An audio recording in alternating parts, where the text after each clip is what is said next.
Have you ever given your whole heart to someone, only to watch them tear it apart with a smile?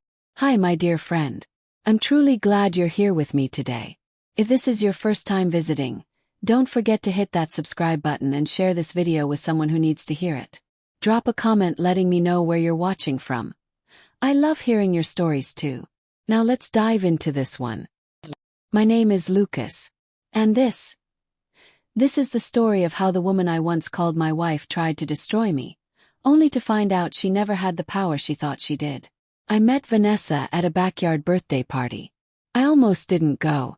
After a rough breakup earlier that year, I'd buried myself in work and wasn't exactly the life of the party type. But a buddy dragged me out, insisting I needed to be around people again. There was music, laughter, plastic cups filled with warm drinks, and the kind of casual energy you only find in someone's backyard on a summer night. That's where I saw her, Vanessa. She was helping out at the grill, laughing with guests, passing out plates. At one point, she handed me a napkin, and I used that little moment to start a conversation. She was quick-witted and warm. I found myself drawn to her, almost forgetting how guarded I had been before. By the end of the night, I had her number saved in my phone and hope swelling in my chest.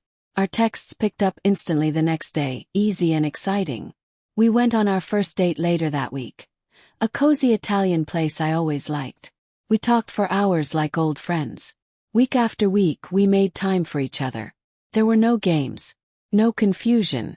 So, after a few incredible months, I asked her to be my girlfriend. She smiled and said yes without hesitation. I was determined to do things differently this time. My last relationship taught me the importance of presence, of real effort.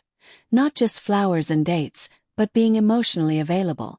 I left notes around her apartment, planned surprise weekends away, bought her little things she casually mentioned in passing, just to show her I was listening.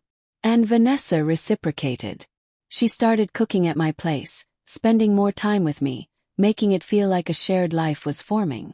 A few months in, I introduced her to my parents. I'm an only child, and they've always been protective. My dad is quiet, a bit stoic, but my mom, she's got a sixth sense about people. After dinner, she pulled me aside and said, "Just don't rush this. Glitter isn't always gold." I brushed it off, thinking she just didn't want to let go of her only son. What Vanessa didn't know, and few did, was that my financial life wasn't quite what it looked like. Sure, I had a nice house, a solid car, took vacations. But most of my wealth was protected, held in a trust my parents set up years ago to keep assets safe from liability and tax issues. Legally, I didn't own most of it. On paper, I wasn't rich. 2 years later, on a quiet beach just as the sun dipped below the horizon, I asked Vanessa to marry me. No flash, no audience. Just the two of us. She said yes before I finished the sentence. Few months later we were married. She moved in. Life looked good on the outside. But something shifted. She started complaining about me being absent, even though I was working long hours to maintain the lifestyle she now enjoyed. "Nice of you to remember you have a wife," she'd say sarcastically when I got home late. What hurt most was how little she understood or cared about how any of it was possible. She never asked about our finances. She just assumed everything she saw was mine and soon hers. Still, I spoiled her. Weekend trips, a joint credit card, monthly allowances. I even helped her start a business she never followed through on. I gave, thinking that's what love was supposed to do. 2 years into the marriage, I brought up something important. Starting a family. I'd always pictured myself as a dad. Vanessa's reaction. She looked at me like I'd said something disgusting. "I'm not ruining my body for a kid," she snapped. It wasn't a misunderstanding. It wasn't said in jest. It was exactly what she meant. Every time I brought it up afterward, she dodged. One day it was "not now." The next it was "maybe in a few years." Eventually she just stopped answering. When I pushed, she accused me of pressuring her. One night, after another failed attempt to talk about it, she finally exploded. "Just because you want to play house doesn't mean I have to wreck my life for it." That night something in me broke. The affection faded. So did the intimacy. We stopped being husband and wife and started being polite strangers. She filled the silence with friends I never met, weekend getaways I wasn't invited to, and more time on her phone, always face down, always locked. I wanted to believe it was just a phase. I stayed quiet. But the signs kept piling up. And then one night it all shattered. I woke up on the couch around 11:30 p.m., groggy from a nap. As I walked toward our bedroom, I heard her voice. Soft, almost flirty. She was on the phone with someone. Froze. I didn't want to believe it. But I pulled out my phone and started recording. That conversation changed everything. She was talking to another man. He knew she was married. She didn't care. Neither of them did. The next morning I told her what I heard. She didn't deny it.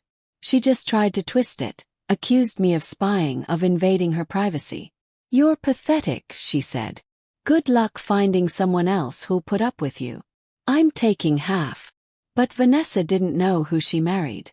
A few days later, divorce papers arrived. It was clear she'd been planning this even before I caught her. Her lawyers painted me as a wealthy husband who owed her the world. They demanded the house, the cars, alimony, even shares in the business she never built. They thought they were dealing with a fool. I handed everything over, every financial document.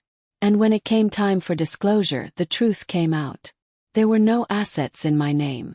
Everything she thought she was entitled to. Protected by the trust. Legally untouchable. Her lawyer went pale. She whispered furiously in his ear. He just shook his head. Game over. They tried to challenge the trust, claimed I was hiding assets. But the trust was created years before she ever entered my life. It was legal. It was clean. And it was the one thing that saved me. A few months later, I heard she moved in with the man she cheated with. But they weren't living in a high-rise. They were in a cramped apartment, and she was paying most of the bills. He had no stable job, no vision, nothing. She gave up everything real, for a fantasy that fell apart the moment it hit the ground. I don't hate her. I don't wish her misery. But I don't feel sorry either.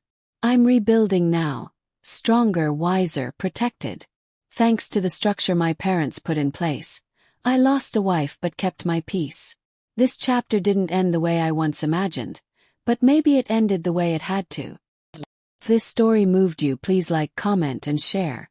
And tell me, have you ever dodged a bullet you didn't even realize was aimed at you? Let me know down below.